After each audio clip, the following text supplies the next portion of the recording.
Hello, good morning সবাইকে। তো সকাল সকাল আমি ম্যাঙ্গো কেকটা বানিয়েছি, খুবই টেস্টি আর খুব দারুণ ছিল খেতে।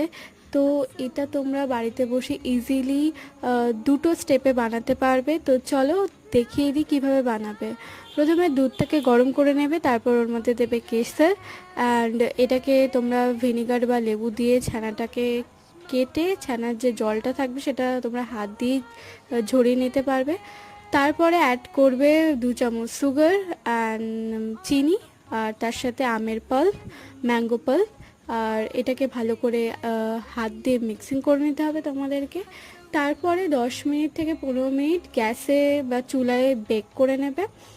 আর এটাকে তোমরা যেমন খুশি তেমন সার্ভ করতে পারো। সাথে তোমরা চাইলে এক্সট্রা কিছু অ্যাড করতে পারো, সেটা তোমাদের ইচ্ছা। আর এটা কিন্তু রেডি হয়ে যাবে, তো ট্রাই করতে পারো।